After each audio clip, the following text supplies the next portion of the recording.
Creative Babble.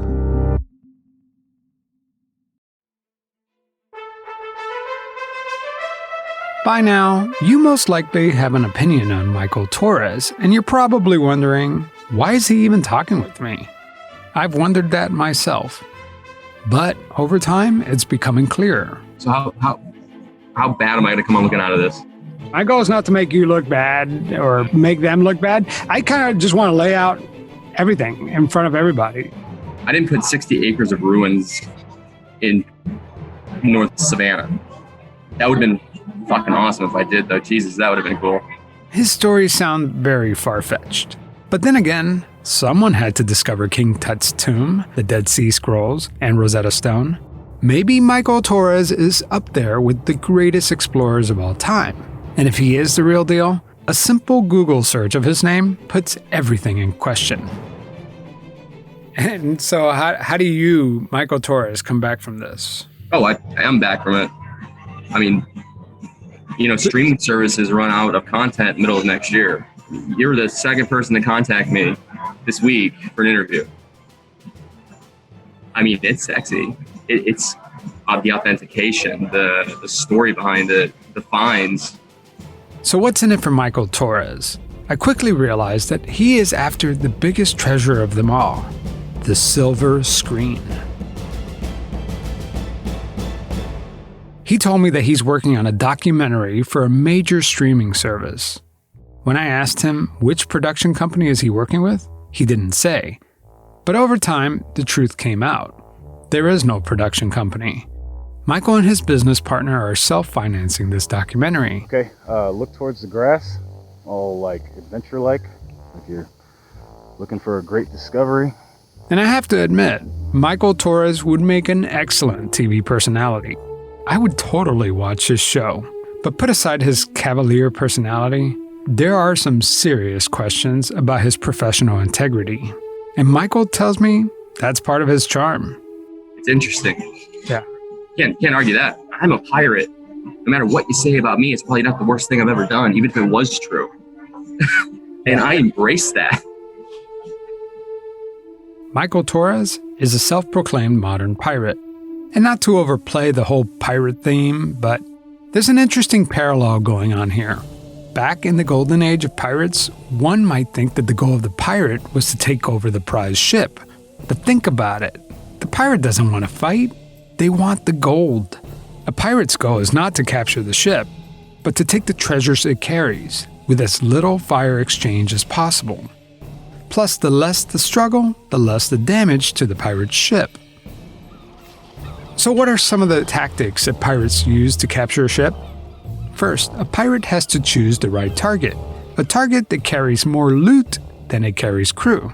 In our story, perhaps the target is a penny stock company on the over-the-counter exchange. Now it's time to plan the attack. The pirate sits and waits for the perfect vessel to sail by. Pirates were known to fly a false flag in order to lure the prize ship closer to them. Maybe they acted like they were in distress, or maybe it was some other reason. As the ship gets closer, the pirates then raise their skull and crossbone flag and fire a warning shot. The whole point of this is to cause panic and hope that the other guy surrenders without a fight. In the tale of Seafarer versus Torres, there are millions of stocks at stake. In the lawsuit, Kyle Kennedy and Seafarer Exploration want Torres to surrender the 61 million stocks given to him. Torres claims that this is extortion and that Seafarer's plan all along was to plunder the money that is rightfully his. But Seafarer says that they would have never been in this mess if Torres hadn't pretended to be someone he's not. So who's the real pirate in this story? As you can tell, it's not that simple. I'm Javier Leiva, and this is Pretend. Stories about real people pretending to be someone else.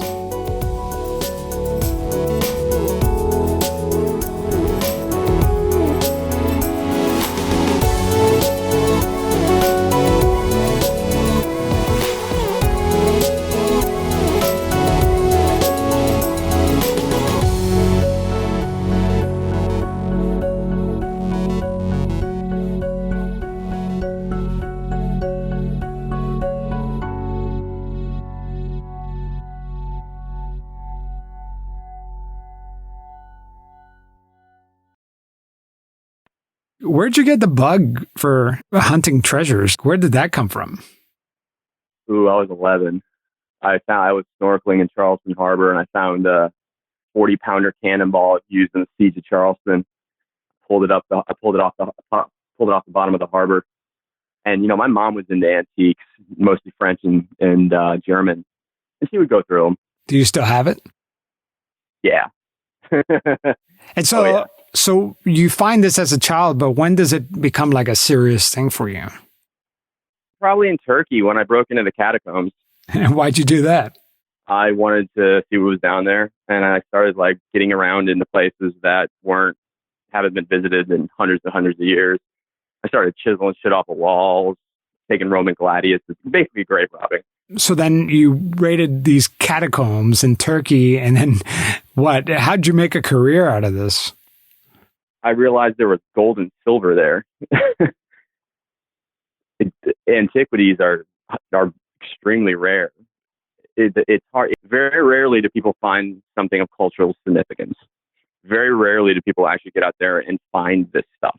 What is it about your personality that makes you a better treasure hunter or pirate? My ability for abstract thought and reason. There has to be somebody out there who has worked with Michael Torres who I could talk to. Someone who could tell me if this guy is serious or not. Torres suggested I call his old boss, Brian Steller. I'm a reporter working on a story about Michael. That's exciting. So how do you know Michael Torres? So I've known Michael for just about 2 years now. We met at Thales. Thales is a company that designs and builds electrical systems for aerospace, defense, transportation. I mean, it's a legit company. Now, I don't have any proof that Michael Torres ever worked here, and I don't even know if Brian Steller worked here either. However, his LinkedIn profile does look legit for whatever that's worth. He was working my Iridium program. I was the project manager / program manager. He was my systems engineer lead. How was your relationship working with him? Was it a good experience? Yeah, Michael was a great guy. Michael was very, very sharp, very, very smart gentleman. Michael found the systems engineering was very easy to do, and he always did great work from design to requirements to working with the other engineers, be it hardware, software, RF, which is radio frequency. Seemed to get along great with everybody. Were you one that hired him? So I was part of the hiring process, so yes. And what kind of struck you about him when you first met him? Well, Michael comes from Boston originally. He's from the New England area, myself included. Knowing people in New England are very hard workers. Mm-hmm. If they're raised in the Florida or further south, the work ethic is just what I've always found has been different. Brian Steller went on some rant about Michael Torres being from the Northeast and how Floridians are lazy. I try not to take any offense to this. So he's from New England, and so you kind of like his work ethic, but what did that have to do with Florida? I guess I missed that part. Anyway, that's not important. We continued our conversation. So you hired him, and you were part of the team that hired him, and what kind of projects did he lead? It was a development project called Iridium. It's the next generation satellite communications. Basically, Michael Torres worked on satellites and other communication equipment. And did you know anything about Michael's interest in treasure hunting? After he was hired, we became really good friends. That's where I saw that he was really interested in all the treasure hunting. And I actually volunteered and went out on a couple of treasure hunts.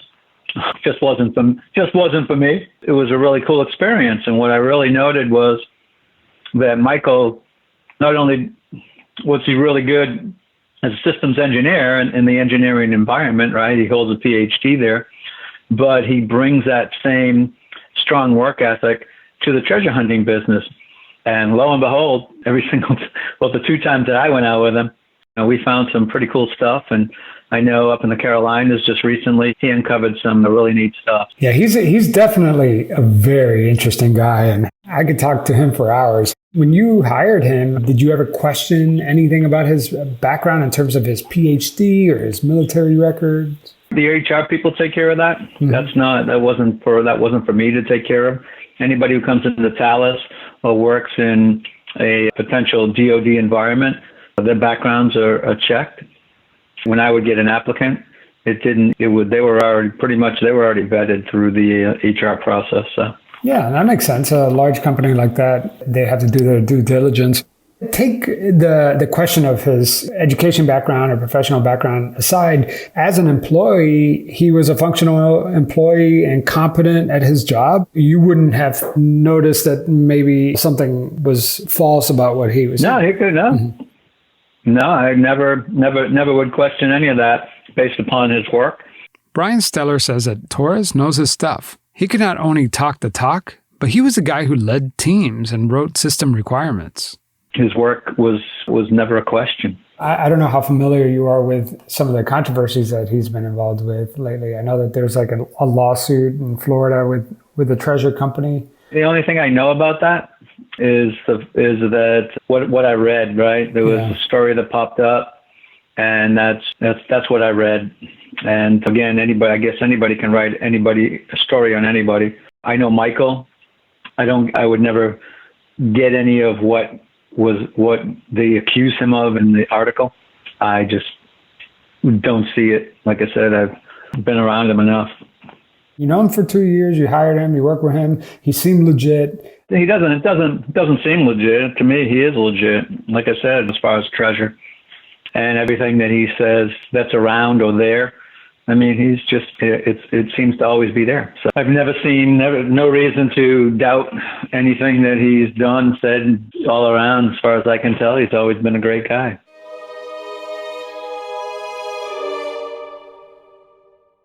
In the last episode, Michael Torres stumbled upon what he called at the time a mass Jewish grave. There were headstones littered for half a mile along the river near Bonaventure Cemetery. Out of context, this seems really foul. Desecrated Jewish headstones? Was this a hate crime? Or was the city of Savannah just clearing out graves in order to make room for more? The implications are horrible. So what is this all about? Surely there has to be a logical explanation for all of this, right? So I called up Richard Gervaisi, the cemetery director for the city of Savannah. I can tell you this much.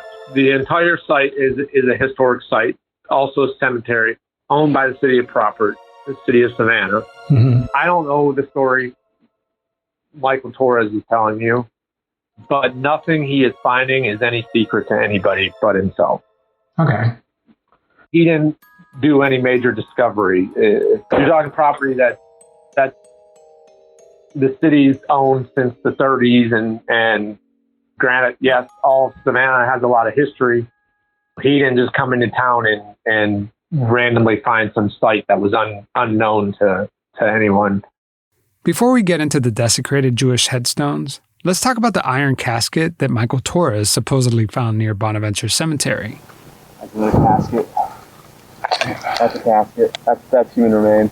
Torres now believes that this casket may belong to the Polish military leader, General Kazimierz Pulaski. So I asked Richard Gervaisi about this. Yeah, so that rectangular iron, what he's calling a casket. First of all, is it a casket? We had an archaeologist look at it. It's not a casket.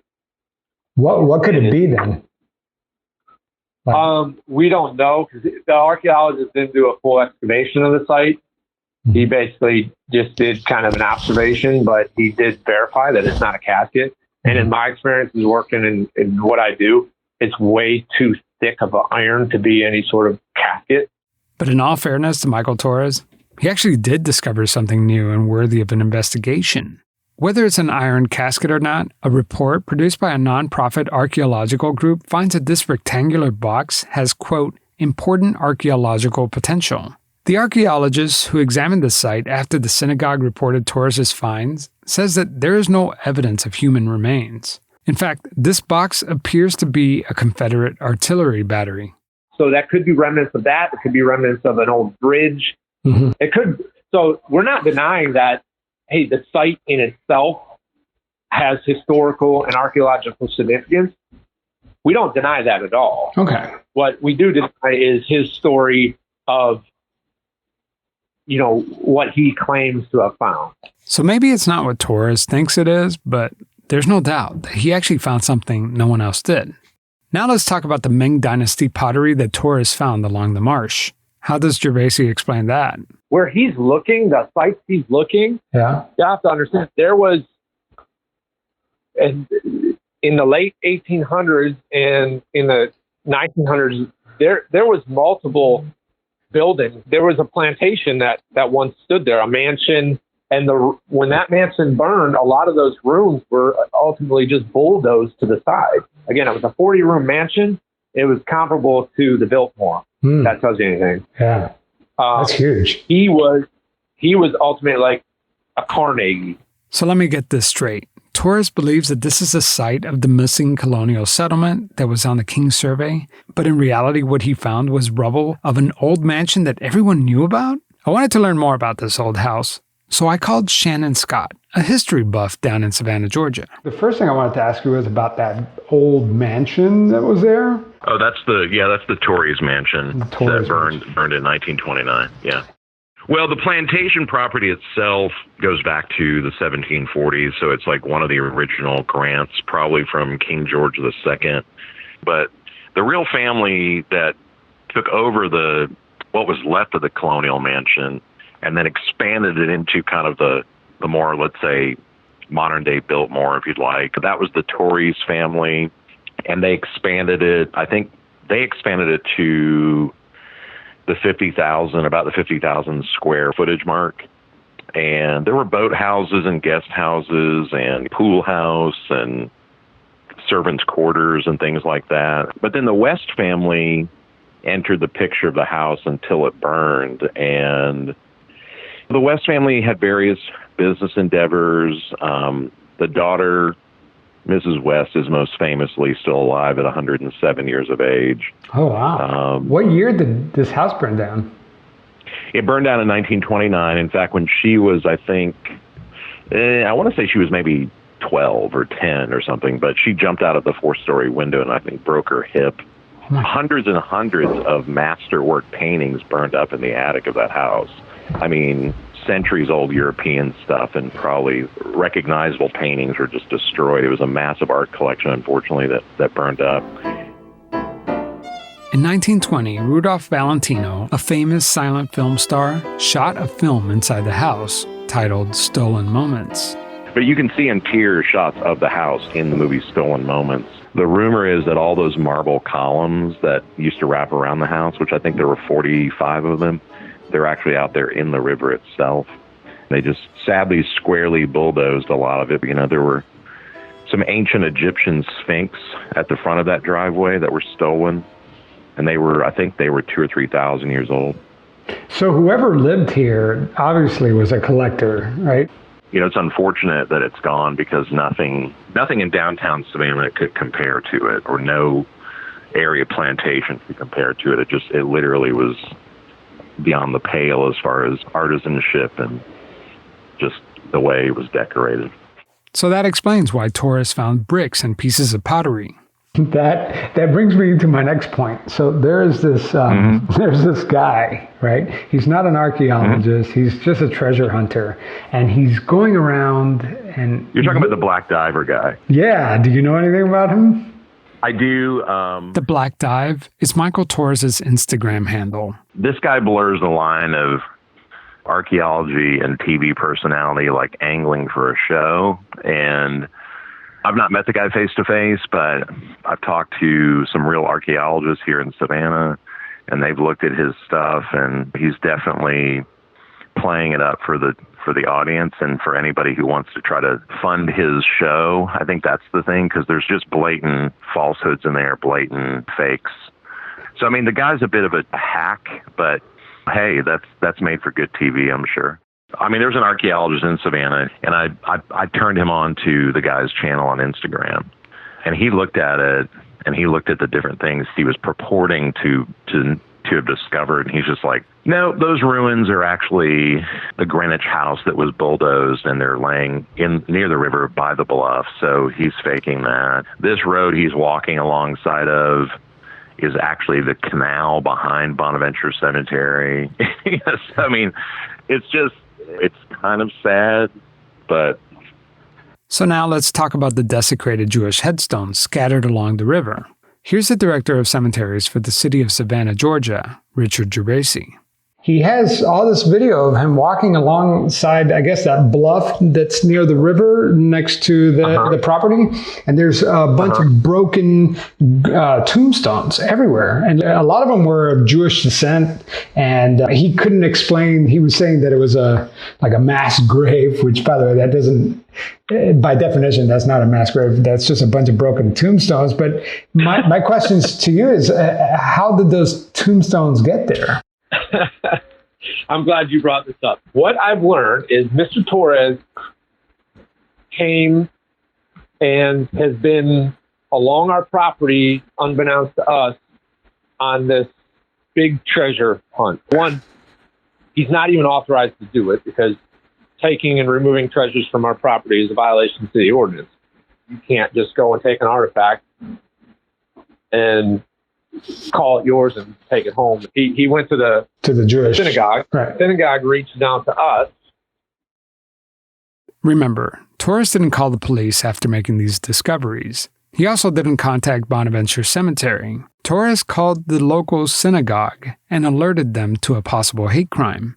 So you can imagine what Richard Gervasi was thinking when he got a call from the city. So I get a call from our city hall, and basically they're like, what's going on? There's some headstones, etc. Gervasi reassures me that there's a logical reason for all of this. Well, the headstones, so you're aware of what they are. The headstones were, years ago, they did a big project along the riverbank for erosion control. And they put a number of riprap along the bank to shore it up. He says the monument companies would donate their scrap headstones. Imagine you're the guy responsible for chiseling a name on a slab of granite. If you make a mistake, you have to start all over again. So they're scraps. Basically, if you're a monument company and you make an error on a piece of stone, you can't fix it. You have to throw it away. I gotcha. That makes sense. I guess without knowing that, it seems pretty creepy, doesn't it? You know?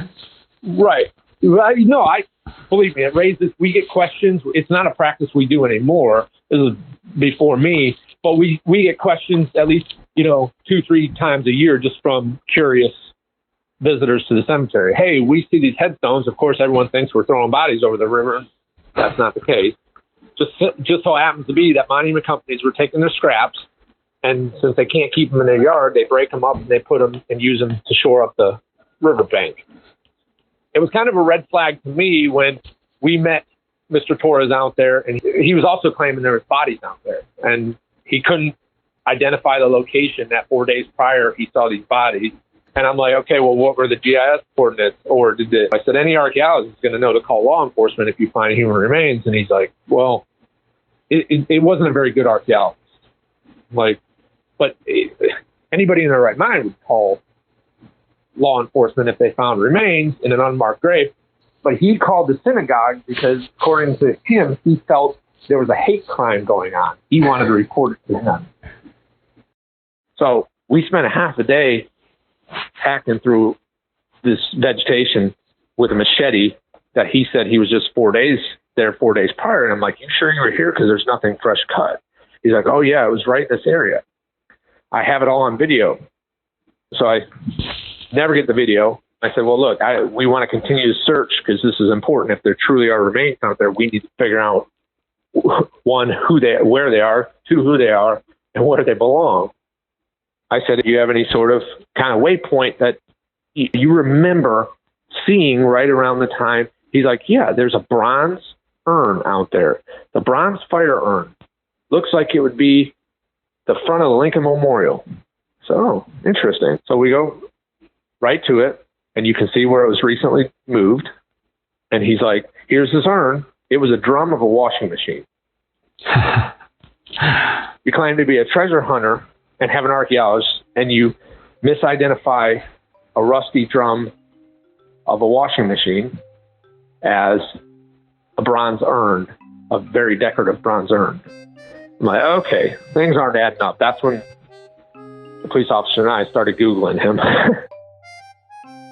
I've seen this video that you're talking about, and I did not see a body. And in fact, if you found a body in a casket that's exposed, wouldn't you take detailed video of it? They basically were like, "Oh, look, a body," and then the camera pans, and then "Oh, look, a tombstone." And so, I mean, you could pause it and look at it. I mean, it doesn't look like anything, you know?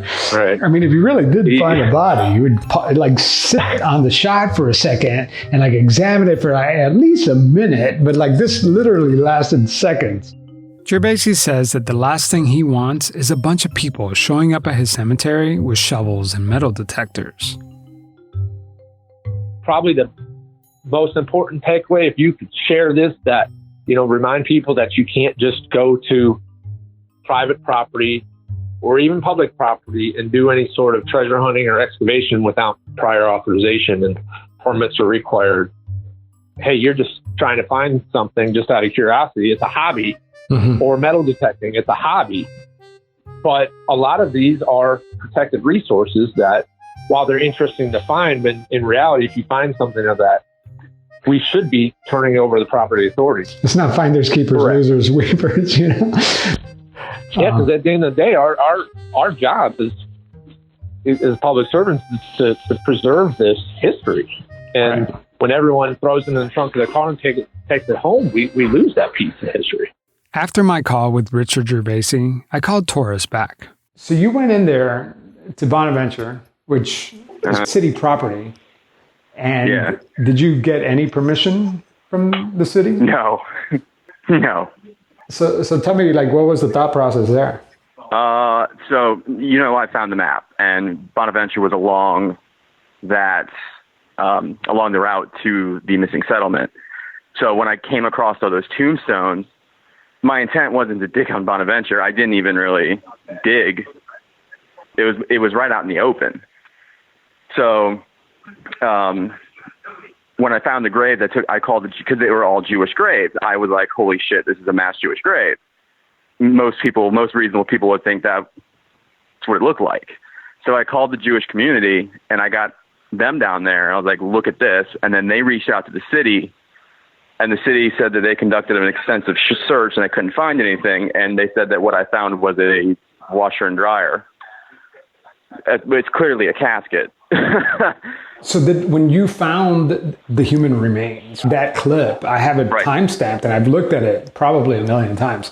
And the camera kind of approaches what appears to be that grave, and then it whip pans off the frame, and it's so blurry that I couldn't make heads or tails out of it. I have plenty of pictures. Do you have pictures? Could you send me that? I can, yes. Yep.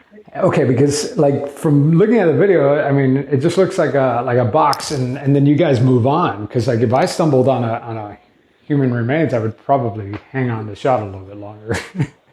Well, we thought it was a lockbox, and I didn't want anyone to know that there may have been precious metals there. When we come back from the break, we're going to switch gears and talk about Seafarer Exploration. You know, the company suing Michael Torres. I managed to get Kyle Kennedy on the phone to tell me his side of the story.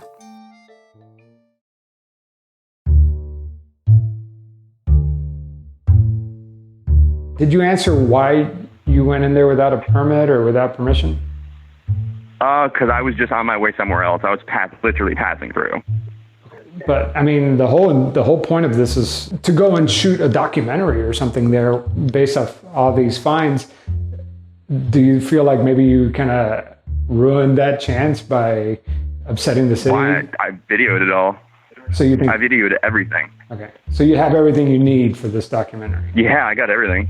That wasn't even what I was looking for, but it was right there. I mean, I videoed everything. Has the city, I mean, I know they're kind of pissed at you, right? Because they even said it. They said it in that report that they're like, what's most disturbing about this whole thing is that somebody's going around digging stuff. But I mean, that document, like that report says that you did find something of cultural significance. So, I mean, they don't deny that, right? Yeah, now they're grasping the straws to figure out how to shut me up. Michael Torres is sick and tired of everyone calling him a con artist. He says he is the victim in all this. If you ask him, the real con man in this story is Kyle Kennedy. the CEO of Seafarer Exploration. Torres says that Kennedy has tarnished his name. Every time I talk to Torres, he reminds me that there's only one person who routinely finds treasure, and it's not Kyle Kennedy. Yeah, and you have to be physically fit to go out there, too. That's another thing. Look at Kyle. You think Kyle gets seasick? Like, you got to get out there and actually do it. It's labor intensive. You're looking for months. He's not going to get out there and do it. Why is Kyle in this business anyway, if he's not an explorer? It was the easiest. He knows how to set up a publicly traded company. He is he's a snake oil salesman. He knows how to sell himself. He's a shameless self-promoter. Some scam he was running before this, and the SEC caught him. So he needed a new scam. So he went out with Mel Fisher's group and says, this doesn't look hard. I'll convince everyone that I'm doing this. He famously said to his crew, the treasure's not in the sea, it's in the stock. Go to Seafarer's message board and read what the investors are saying. Okay. Like, this guy's just foolish. He's just a bull. He's a snake oil salesman. Well, it'll be interesting to get him to talk. Good luck. Yeah. Good luck. In order to get Kyle Kennedy, I first had to go through his attorney, Craig Huffman. Hi, is this Craig? This is Craig Huffman. Hey, Craig. Yes, it is. Let's say you did find the mother lode. Who would that treasure belong to? Who owns that treasure? Under the permit with the state, what you have is you have the rights to that recovery. If you get the recovery, you have the rights as the finder to keep a certain percentage. This particular wreckage that Seafarer is looking for is a Spanish galleon, and I've heard about the Supreme Court case where they ruled in favor of Spain, saying that they did not abandon their treasure, their ship sunk, and therefore it still belongs to them. There is a differentiation, though, that has to be made, and that goes back to the Shipwreck Act of 1988. The differentiation is whether it was a commercial vessel or whether it was an actual warship. Okay? Warships are considered Navy vessels, and a country never gives up their claim. A merchant vessel, which the vast majority of the 1715 fleet were all commercial vessels. Okay? Just being armed didn't make you a warship.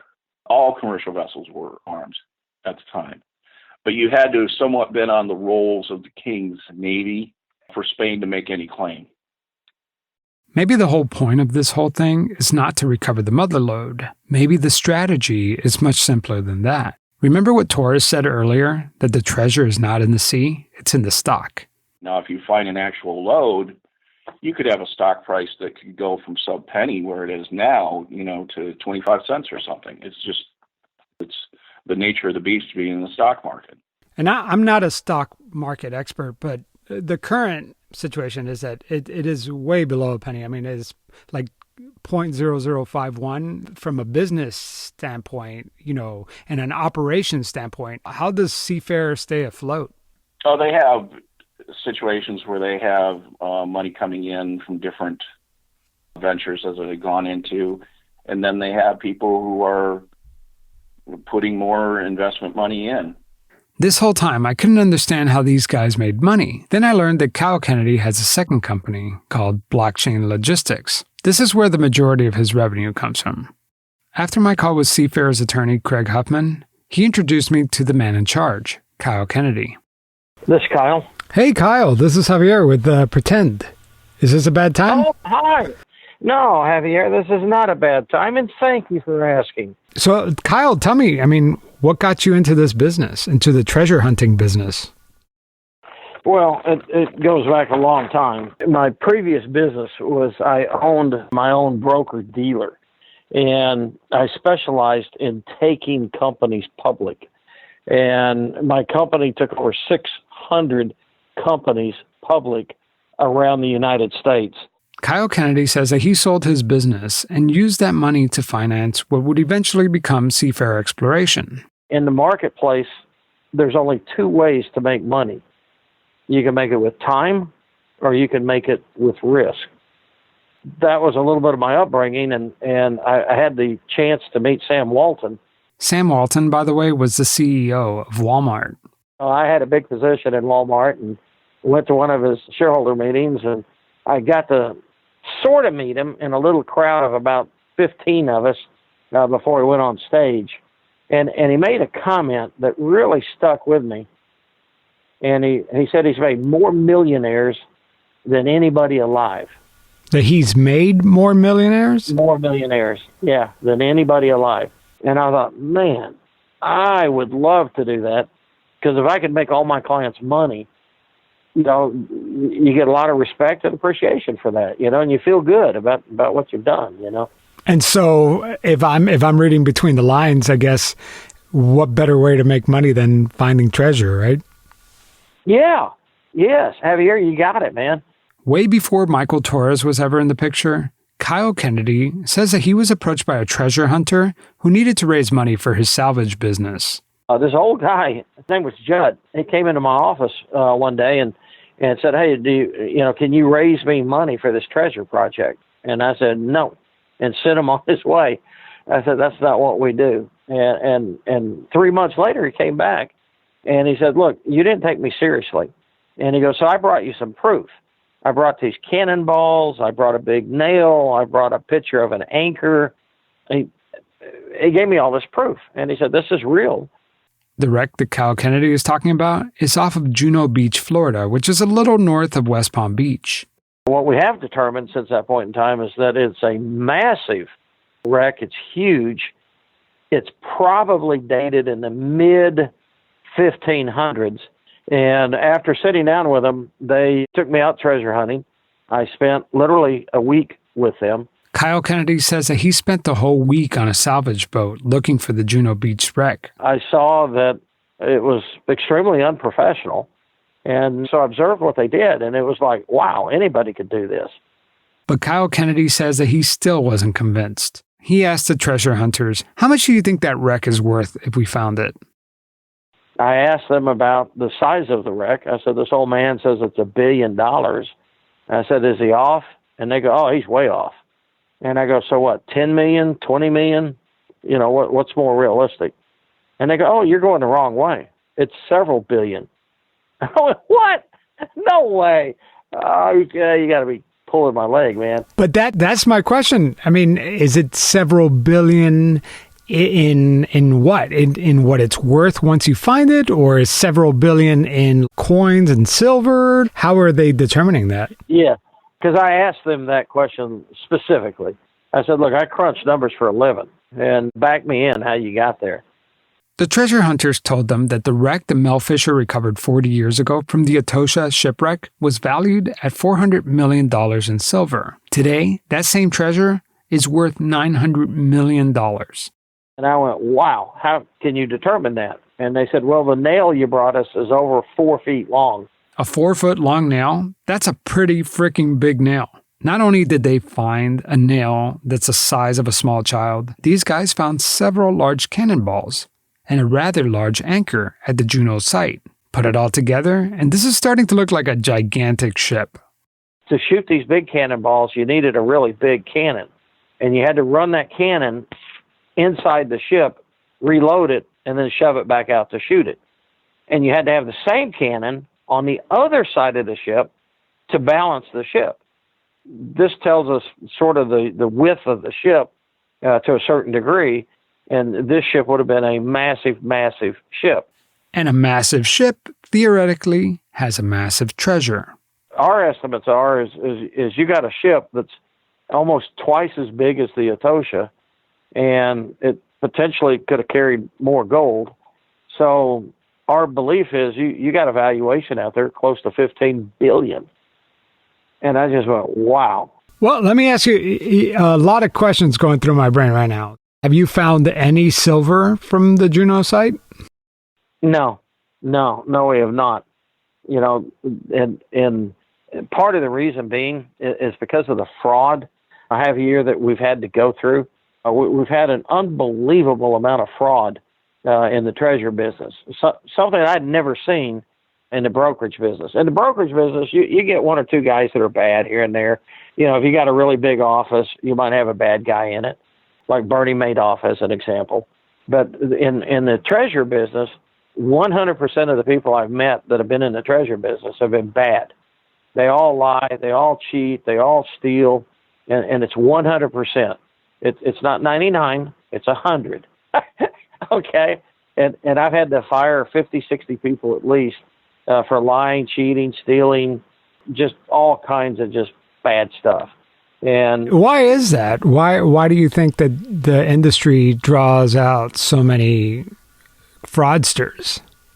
The reason being is you get these beach bums for the summer that come out during the summer, and they'll take boats, all kinds of makes and models of boats, and they simply dig hole after hole after hole in the ocean floor looking for treasure. And oddly enough, they find it. So you punch enough holes where one of these ships wrecked, and eventually you'll find some treasure. The problem is they'll go to the pawn shop, they'll pawn the silver coin they found that day, maybe it was a piece of 8 or something. They'll go get their drug fix. You won't see them for a couple of days, and then eventually they'll show back up to dig another hole.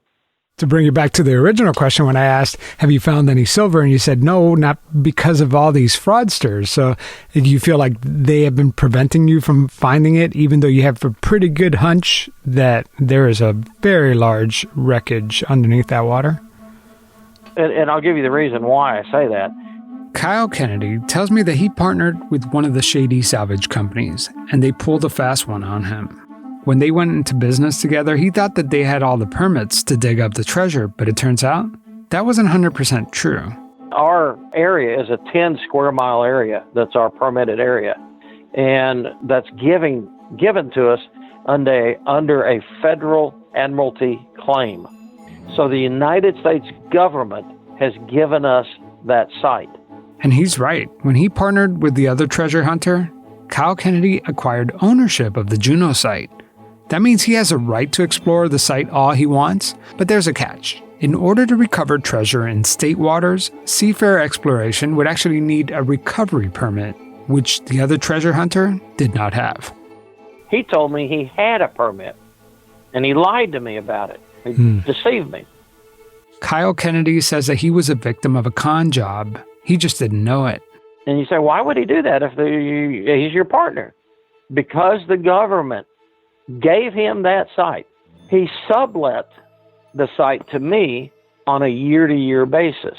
He also needed to get permission from his former partner. It's kind of a messy issue, which we're not going to get into the details of, but basically, Kyle Kennedy claims that his partner used him to raise money for the dig. I have to get permission from Judd because it's his site. So he gives me a year-to-year contract, and we're supposed to split the treasure 50-50. But according to Kennedy, his partner never intended to split the treasure with him. Kennedy says that the treasure hunting company intentionally had Seafarer Exploration searching the wrong area. The first fraud was telling me he had a permit when he didn't have a permit and faking it. The second fraud, which was even worse, was he allowed me to dig 5 years in the wrong area. I want to go back to something that you told me. You were a broker and you made this transition, and then you told me about risk. Boy, what you just painted for me, like this story that you just told me, sounds like a lot of risk. Why would you leave one business to go to another one? I mean, you must have been bleeding. Like, why do this? Why take the risk? Well, you got to keep in mind, I spent 5 years digging in the wrong spot, you know, and it cost me almost $1 million a year, almost, you know, to run through my operations, to be a public entity, to pay the audit costs. What I saw was I could take all of my clients at that time, they could invest in the company, become shareholders. And when I found treasure, the upside on their stock would be tremendous. And all of them would make a fortune. My family, my brothers, my parents, my daughters, all of them would make a fortune if I could dig up this treasure. And what I didn't understand, because I was too naive, too stupid, whatever you want to say, is that all these people were criminals, and they were all out for themselves with their own agendas. And the vast majority of them were just drug addicts looking for their next drug fix. And they would steal everything you got. You know, I'd put computer equipment on there and it gets stolen. I'd put dive equipment on there and it gets stolen. You know, I'd put tanks on there and they get stolen.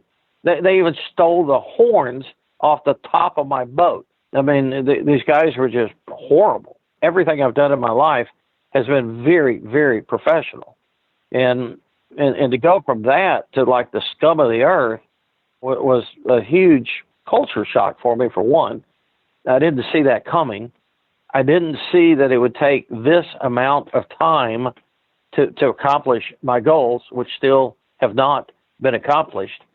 My next question for you is, do you have recovery permits for either of the locations?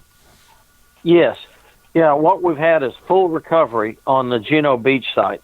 Now, there's a lot of inside baseball stuff going on here, but the bottom line is that Seafarer Exploration inherited ownership of the Juneau site. That means that Seafarer Exploration owns the site. It's theirs forever. This is highly uncommon in the industry. However, just because they own it doesn't mean that any treasure they find belongs to them. For that, Seafarer Exploration will need a recovery permit. Now, I've gone back to the state and said, okay, renew my recovery permit. And they're in the process of renewing that recovery permit right now. Let me ask you a question. Let's assume that you get the recovery permits for both of those sites. Okay. Does that give you the right to salvage in those sites? It does.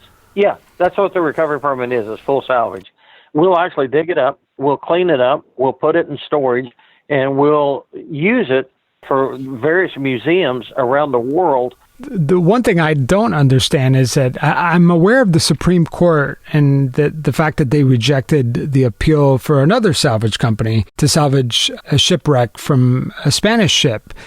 If the Melbourne site is a Spanish ship, if it's a Concepcion like you think it is, wouldn't that exclude you from the rights of salvaging that?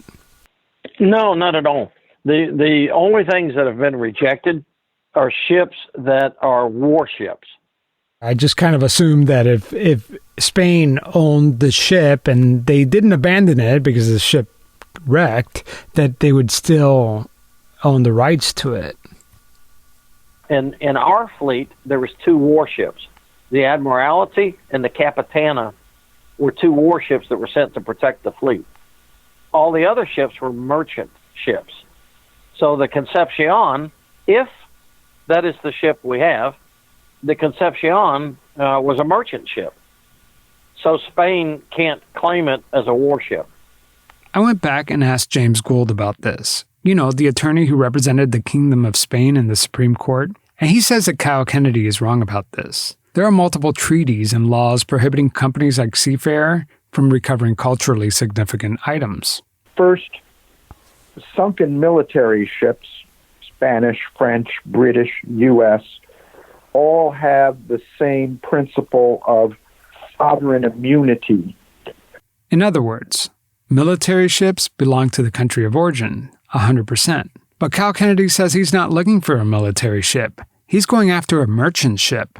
Gould says, not so fast. He points to the UNESCO Convention, an international treaty signed in 1970 prohibiting the transfer of ownership of property with cultural significance. The UNESCO Convention is an example of an international agreement that applies to ships and other human remains, activities, human artifacts, etc., that have been in the water, underwater, for more than 100 years. So not only is there precedent by the Supreme Court rulings, there are several treaties clearly stating that this kind of exploring is not allowed.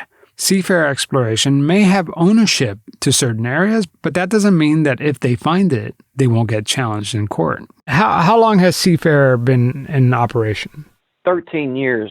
June of this year made our 13th year. And in those 13 years, what has been your greatest find? Tim Reynolds. Where was he hiding?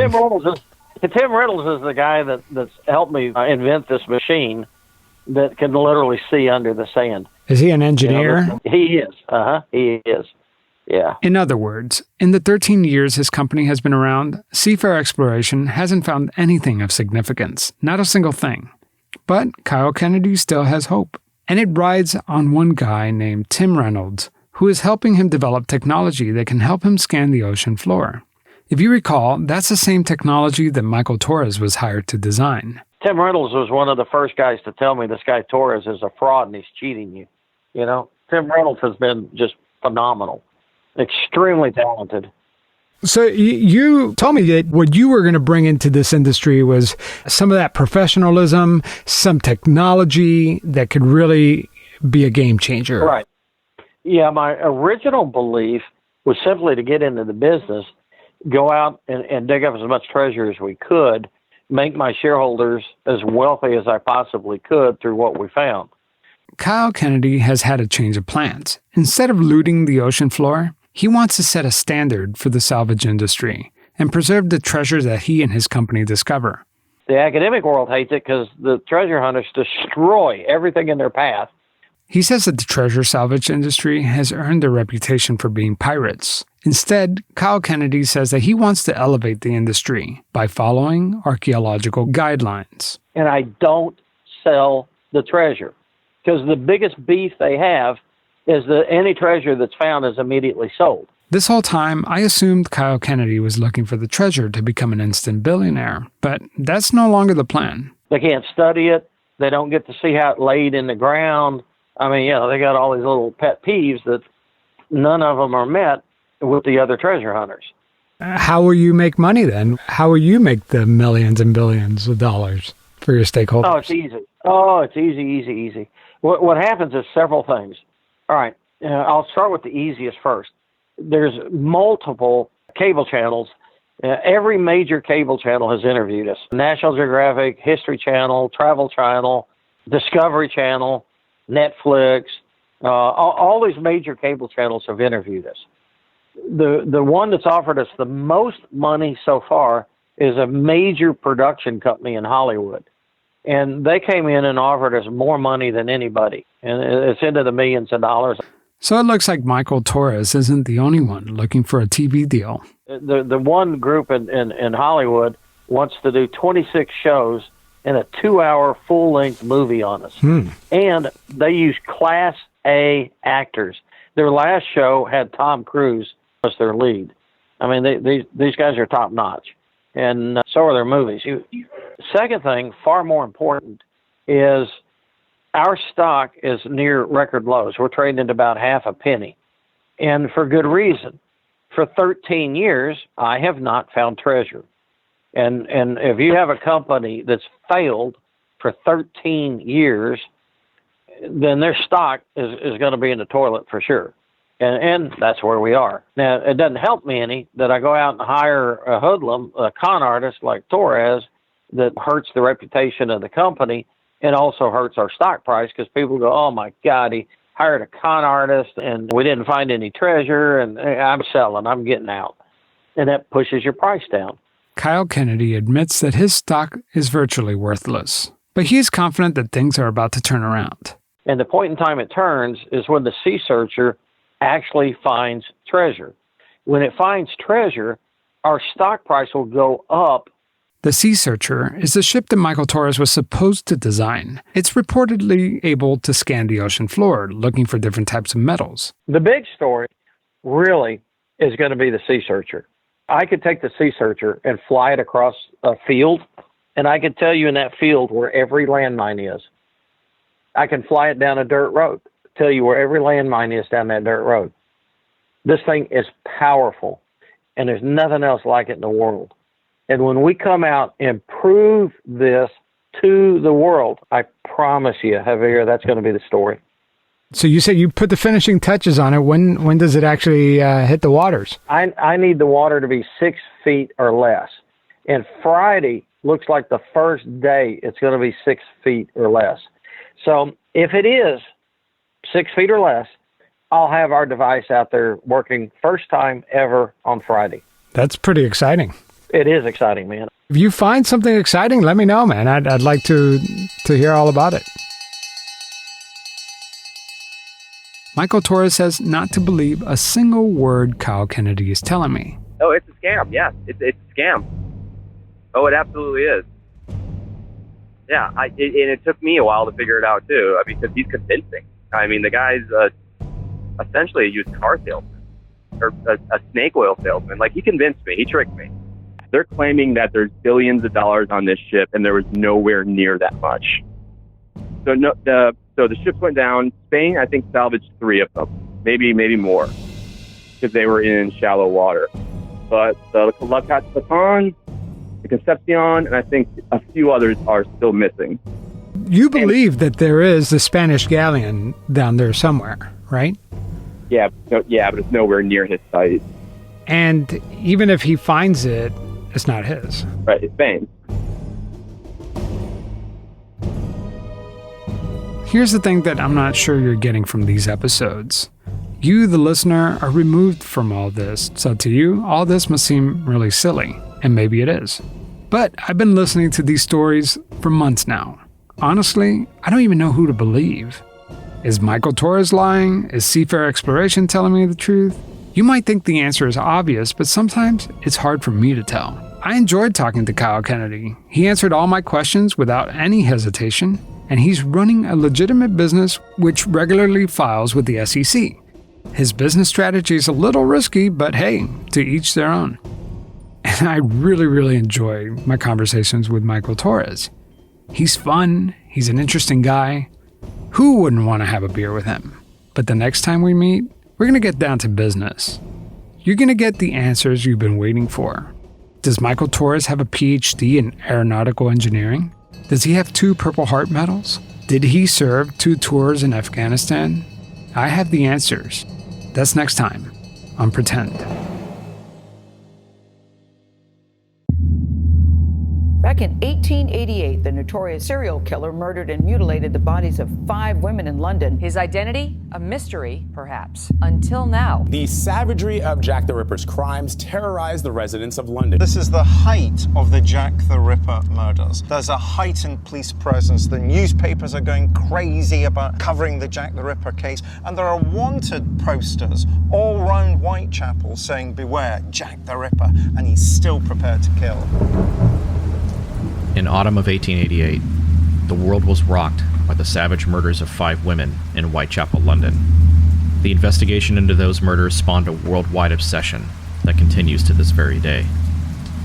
Join criminal defense attorney Jennifer Taylor and me, investigative podcast host Chris Williamson, as we travel back to Whitechapel to try and answer the question that has eluded history for over 120 years. Just who was Jack the Ripper? Vanished, Season 2.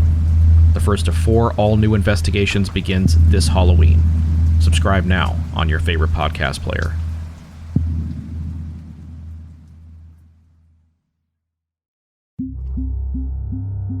Creative Babble.